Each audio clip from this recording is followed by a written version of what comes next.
Welcome into the Packers Report, ladies and gentlemen. I got a good one for you guys today, my sixth mock draft of the offseason. And I don't want to toot my own horn, but toot, I think it might be my best, okay? Before we get into any of the content, before I reveal who I'm picking, all 8 picks that Green Bay's got, I got to point something out, and we've got a new sub-battle with Bears now. Now, you might be saying, Joey, I haven't seen this one yet. This one kind of looks different. That's because it is different. This one wasn't brought on by me. This one was brought on by our Bears Now host, Harrison Graham, and he had some very mean things to say about this channel and about you guys as well. Listen to him here. I don't want to just beat the Packers Report new subscribers. I want to embarrass them. I want to just firing line straight to the Packers Report and decapitate those fools over there. You heard him right there, ladies and gentlemen. I mean, he's just salty that the Packers have been his daddy since he's been running that channel. So to put him in the ground, to embarrass him, I need you, okay? I need you. Make sure you hit that sub button. You get the best Packers coverage in return, and we get to take down our Bears channel. Lock us in right now. Let's go into the picks, all righty? First round, pick number 23. Jeffrey Cooperstein's pumped up about it. Give me Matthew Golden, wide receiver out of the University of Texas. I'm falling in love with this kid, ladies and gentlemen. If you look at the statistics from 2024, he had a really, really good year, okay? 58 catches on 83 targets, 987 yards, 17 yards a catch, 9 touchdowns, 4 drops. I mean, this guy... I can't say much more about him. He is lightning in a bottle, and after the way he tested and after the way he ran at the combine, I think he improved his stock almost more than anybody. And when I look at the player that Golden is, who he's been in college, and what I'm projecting on him into the pros after seeing what he was able to do at the combine, I firmly believe that he's going to be a star in this league. Now, it's easy to get caught up in the statistics and say, Joey, he didn't even catch for 1,000 yards, right? You're going up against receivers in this draft who have done that consistently throughout college, and you're right, he didn't do that. He got awfully close in 16 games, but in my opinion, I think that Golden was hamstrung by his quarterback, okay? I know that Quinn Ewers has the big arm, right? We knew that when he was a junior at South Lake Carroll High School.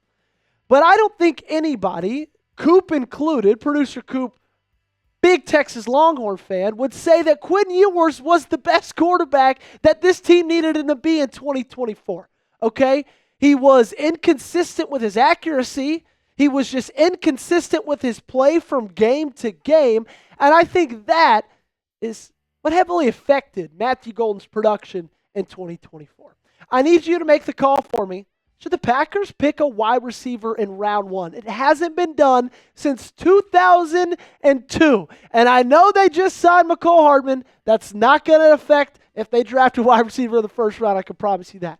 Give me a yes or no in the comments section down below. Let's go edge rusher with the second round selection, pick number 54. Give me Jack Sawyer, defensive end out of Ohio State. My first mock draft, I took him in my first round selection. He's fallen down the draft boards quite a bit. I would be happy to pick him up in the second. And it's just because over the last couple of years, he's just really been a picture of consistency for Ohio State. Almost 60 tackles, 9 sacks, 64 pressures in 16 games played. And let's be honest, ladies and gentlemen, okay? A little bit of truth serum here. This pass rush needs a little bit of a jolt, okay? Maybe a lot of bit of a jolt. And I think that Sawyer could be that and then some in 2025. If you just look at the sacks, this defensive line was fantastic in 2024. But if you look a little bit deeper, and you look at the truth of it all and how they played on a consistent down-to-down basis, their pass rush win rate was bottom 7 in the league. Quarterback pressures, bottom 13. Quarterback pressure percentage, bottom 12. Okay, and what I love a lot about Jack Sawyer is he came alive in the biggest of moments. Okay, think about what he was able to do in that run to the national championship that took out my Tennessee Volunteers, Coop's Texas Longhorns, and a whole lot of other teams in the process. He played his best football at the biggest moments, and I would love to have him on this defense. Let's go wide receiver again with our third-round selection. Jaylen Royals out of Utah State University, pick number 87. Guys, I could not pass up on Royals in the third round. I know we went wide receiver round 1. I know it's probably not the most likely that they pick 2 wide receivers in the first 3 rounds, but when Jaylen Royals is sitting there looking me in the eyes, I'm not going to pass up on him, okay? Here's a couple things that Jaylen Royal brings. He brings track speed, a vertical threat, and a true X receiver. And with Christian Watson out for God knows how long going into 2025, you need a true X receiver. And I think Jaylen can be that year 1. Now, a foot injury shortened his season. One of those deals, I don't think the injury was like anything too crazy. I think it was just more of, you know what, you're about to get drafted. Don't screw yourself, before you get to April. However, the 4 games prior to his injury, 666 yards, 5 tuds, okay? This guy's going to be special. He showed it every single snap of his collegiate career. And if you could snag him in the 3rd, I'm very, very happy with that selection. Let's go to the 4th. Give me Antoine Powell-Ryland with pick number 124. And what I love about this selection, and what I love about these first 4 selections, is you look at this team's 2 biggest needs. I think everybody, myself included, would say it's wide receiver and it's edge rusher. And I love the fact that you hit on those early. I think you got 4 starters, 4 key contributors in the first 4 rounds for both of those positions. Let's look a little bit more about what Powell-Ryland was able to do in his senior year with the Hokies. 19 tackles for loss with 43 tackles and a whopping 16 sacks. It really confuses me, the fact that this guy's falling to the 4th round of the draft when he was able to do statistically what he was able to do in 2024. And then also, he performed very well at the Combine. Ran a 4.69 40, not the fastest defensive edge.